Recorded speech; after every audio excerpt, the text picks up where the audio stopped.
राधे राधे दोस्तों, हैप्पी होली। आप सबको बहुत बहुत मुबारक हो और सबके बच्चे बहुत लंबी उम्र जिए, स्वस्थ रहें, सुखी रहें और बहुत बड़े बड़े अधिकारी बने और आज्ञाकारी बने। दोस्तों, आज अहोई अष्टमी है, तो आज के दिन हम सब सखियां, बहनें, माताएं सब व्रत रखते हैं अहोई माता का।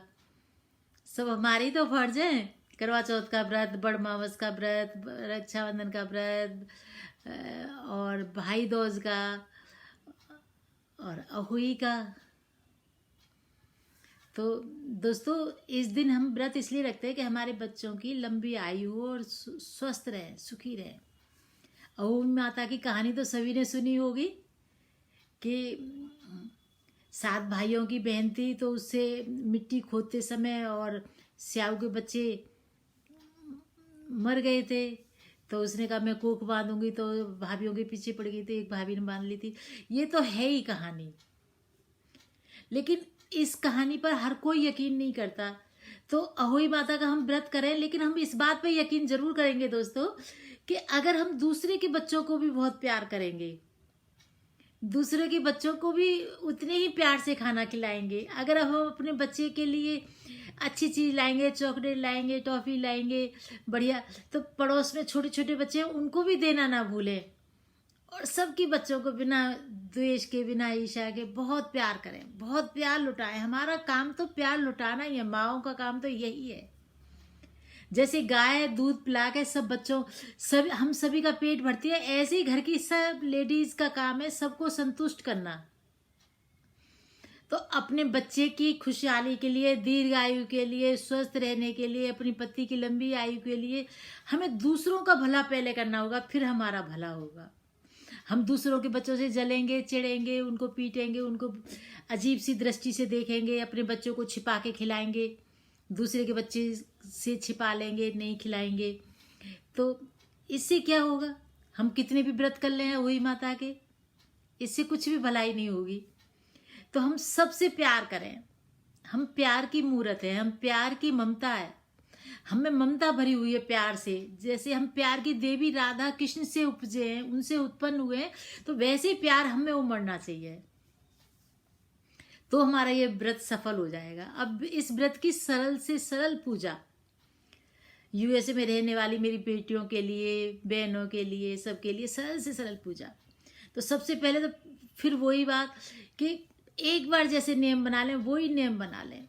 सुबह को नहाएं धोएं, 11:30 बजे से 12 बजे तक कहानी सुन लें, एक लोटे में जल भर लें और उसके ऊपर कटोरे में से ढक दें, उसमें थोड़ा सा आटा रख लें, चावल रख लें, रोली रख लें और लोटे पर चंदन से या हल्दी से अहोई माता जैसी बना के उसको अहोई माता पहना दें, फूल की माला पहना दें लोटे के चारों तरफ और चावल हाथ में लेके कहानी सुन लें। फिर उसके बाद हम चाय पी लें। चाय के बाद आधा 1 घंटे बाद फल खा लें थोड़े से, फिर शाम को आराम से व्रत हो जाएगा। वो मैं इसलिए कह रही हूँ दोस्तों कि जिसकी भी पहली हुई है वो माँ तो जरूर बनेगी, और जब माँ बनेगी तो कोई भी उसे भूखा नहीं रहने देगा। तो हमारा व्रत खंडित ना हो कि पहले तो हमने बिल्कुल निर्जला रख लिया, फिर हमने खाना खा लिया, ऐसा नहीं हो।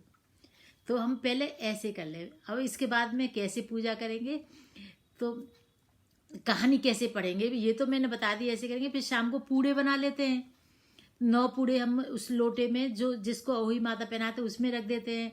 7 या 9 बायने में रख लेते हैं पूड़े बना के, बढ़िया से सॉफ्ट खूब अच्छे से फेंट लेंगे उसे। तिल और खरबूजे के बीज जो भी आप डालना चाहे उसमें बढ़िया से डाल लें। और इस व्रत में दोस्तों दूध नहीं पीते, सफ़ेद दूध में पत्ती डाल के पी सकते हैं हम, लेकिन सफ़ेद दूध और खीर नहीं बनाते। करवा चौथ में जैसे कहते हैं जल नहीं पीते, तो चाय पी लेते हैं, दूध पी लेते हैं। पहला व्रत मैं इसलिए कह रही हूँ कि अगर जो पहली बार व्रत रख रही है वो शादी के बाद फिर माँ भी बनेगी, इसलिए। और वैसे आप सबकी मर्जी, जो आपको सही लगे, जैसे आप रख सके, आपको कोई परेशानी ना हो। मैंने तो अपने विचार रखे हैं कि आप ऐसे कर सकते हैं, क्योंकि बाद में परेशानी होती है, टेंशन होने लगती है कि पहले तो हमने इतना अच्छे से रखा, निर्जला रखा, अब हमें ये खाने को मिल रहा है, तो आधी परेशानी तो हमें वैसे ही हो जाएगी।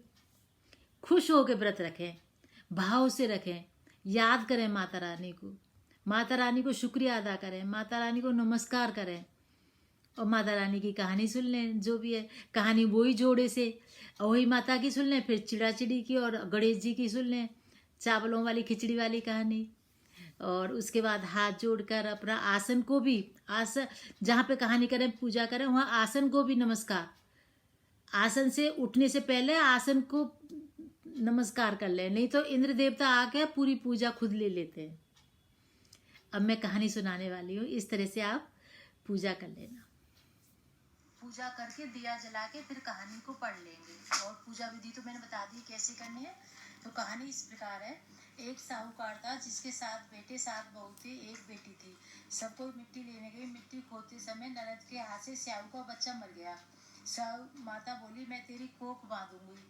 ननद ने अपनी सारी भाभियों से कहा, लेकिन किसी भी भाभी ने अपनी कोख बनवाने के लिए हामी नहीं भरी। 6 भाभियों ने मना कर दिया, पर छोटी भाभी ने सोचा नहीं बनवाएंगे कोख तो सासू माँ जी नाराज हो जाएंगी। तो छोटी भाभी ने अपनी कोख बनवा ली।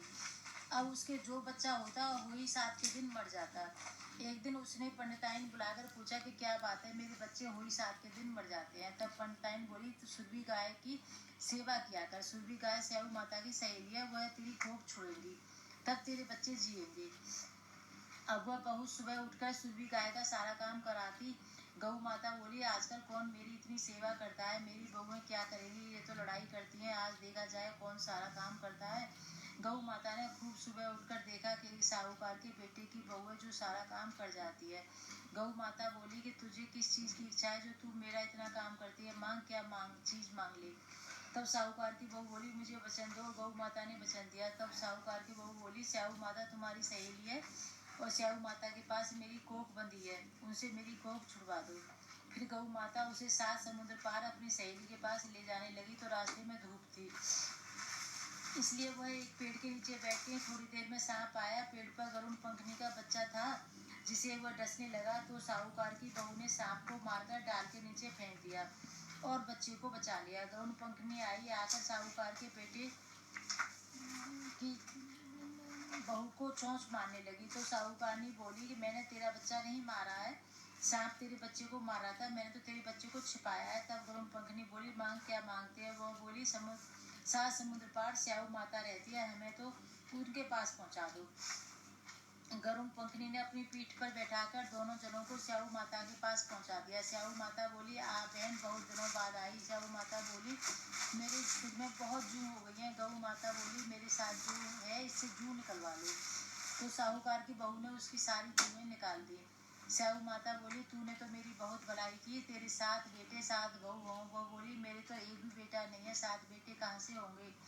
स्याऊ माता बोली, क्यों नहीं होंगे। तब वह बोली, मुझे वचन दो। तो स्याऊ माता बोली, वचन ले, ये वचन।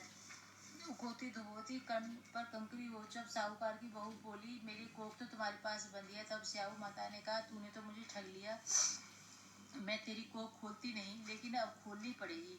जा, तेरे घर में तुझे 7 बेटे बहू मिलेंगी, तू 7 उजमन करियो, 7 होई मानियो, 7 कढ़ाई करियो। वह घर गई, देखा कि वहाँ 7 बेटे बहू बैठे हैं। बहू धन हो रहा है, उसने 7 होई मारी, कोई दीवार पर, कोई मटके पर, कोई कहीं 7 उजमन करे, 7 कढ़ाई करी। उधर सारी दौरानी और जिठानी कहने लगी, जल्दी जल्दी चौका पूजा कर लो और सब कोई रोने लग जाएंगे। थोड़ी देर में उन्होंने अपने बेटे से कहा, देख कर आओ, आज वह रोई क्यों नहीं। यह देखकर आकर बोला कि चाची तो होई मार रही है, खूब उजमन हो रहा है। फिर जिठानी दौड़ी दौड़ी उन्हें देखा, वो तो कोख छुड़ा लाई। वह सब बोली, तुमने कोख कैसे छुड़ाई। वह बोली, मैंने तो कोख बंधाई नहीं, लेकिन स्याऊ के बच्चे के मरने से कोख बंध गई। अब स्याऊ माता ने मुझ पर दया करके मेरी कोख खोल दी है। स्याऊ माता, जैसे साहूकार की बहू की कोख खोली, ऐसे ही हमारी भी खोलना, सबकी खोलना। कहते सुनते हुंकारा भरते अपने सारे परिवार की कोख खोलना।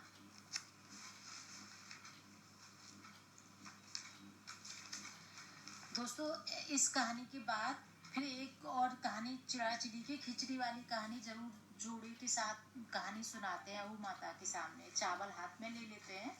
तो एक और कहानी मैं सुनाती हूँ, वो जोड़े से जरूरी। माता रानी का हर काम जोड़े से होता है। जैसे कपड़े जोड़े से दिए जाते हैं, पति के भी और माता के भी, ऐसे हम लेडीज भी करते हैं कि बहू के भी, बेटे के भी, ऐसे इसी तरह से जोड़े से सब काम होता है। इसलिए कहानी भी जोड़े से पढ़नी बहुत जरूरी है। तो चुराचिड़ी की कथा इस प्रकार है। एक बुढ़िया कार्तिक का व्रत करती थी। उसको भगवान कृष्ण खिचड़ी का कटोरा रख जाते और बुढ़िया व्रत खोल लेती। पड़ोसी ने देखकर जलती कि इसका कोई नहीं, फिर भी खिचड़ी इसको खाने के लिए मिल जाती है। एक दिन बुढ़िया कार्तिक नहाने गंगा जी गई। भगवान आए और खिचड़ी का बेला मकान में रखे। पड़ोसी ने खिचड़ी का बेला उठाकर मकान के पिछवाड़े में फेंक दिया। बुढ़िया आई तो खिचड़ी का बेला देखा तो उसको कहीं नहीं मिला। वह भूखी रही और कहने लगी कि कहाँ गई मेरी खिचड़ी, कहाँ गया मेरा बेला। पिछवाड़े में उस खिचड़ी के 2 फूल बनकर उग गए। एक दिन राजा शिकार खेलने गए तो बुढ़िया के घर के बाहर से जा रहे थे। उनको वह फूल दिखाई दिए। राजा फूल तोड़कर ले गए। रानी ने फूल देखकर सूंघे तो रानी को गर्व रह गया। राजा रानी की कोई संतान नहीं थी। फूल सूंघने से रानी के 2 लड़के पैदा हो गए। लड़के और लड़की शिकार खेलने जाते। लड़के दोनों शिकार खेलने जाते तो रास्ते में बुढ़िया मिलती। बुढ़िया कहती कहाँ गई मेरी खिचड़ी, कहाँ गया मेरा बेला। तो लड़के कहते हम ही तेरी खिचड़ी, हम ही तेरा बेला। जब भी लड़के शिकार खेलने जाते बुढ़िया कहती तो लड़के वही जवाब देते। राजा को पता चला कि राजा ने बुढ़िया को बुलाया और कहा हमसे तो ये बात नहीं करते, तुझसे कैसे बोलते हैं। बुढ़िया ने कहा मुझे इस बात का नहीं मालूम, लेकिन मैं कार्तिक व्रत करती तो कृष्ण भगवान मुझे खिचड़ी दे जाते। तो एक दिन मुझे खिचड़ी नहीं मिली, तब मैं कहने लगी कहाँ गई मेरी खिचड़ी, कहाँ गया मेरा बेला। तब लड़के बोले तुम्हारी पड़ोसी ने खिचड़ी फेंक दी थी, उसके 2 फूल बन गए, राजा तोड़कर ले आए, उससे हम 2 लड़के हो गए। हमें तो भगवान ने बुढ़िया के लिए भेजा है। तब राजा ने बुढ़िया को अपने महल में ही रख लिया। बोलो हुई माता की जय।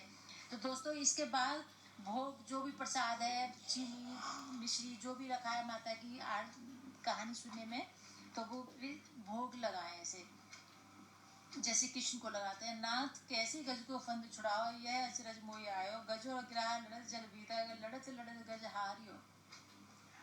जो वो सूंड रही जल ऊपर, तब हरि नाम पुकारो। सबरी के बेर सुदामा के तंदुल, रुचि रुचि भोग लगायो। बैठ पाताल काली नाग नाथियो, फण पर नृत्य करायो। गिर गोवर्धन कर पर धारियो, नंदघर लाल कहाओ। अगासुर मारियो बकासुर मारियो, दावा नल पान करायो।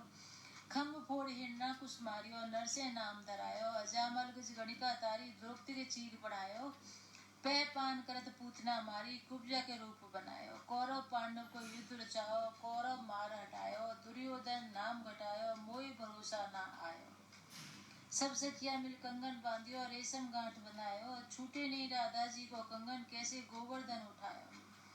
जोगी जागे ध्यान धरत हैं, ध्यान धरत नहीं आयो। सूर श्याम प्रभु तुम्हारे मिलन को, यशोदा की देन चुरायो। नाथ कैसे गज को फंद छुड़ायो। राधे राधे दोस्तों, हैप्पी होली। आपके बच्चे बहुत सुखी रहें, स्वस्थ रहें, आज्ञाकारी बने और बहुत बड़े अधिकारी बने। खूब पढ़ाई लिखाई करें। आप सबको बहुत बहुत बधाई, बहुत बहुत शुभकामनाएं।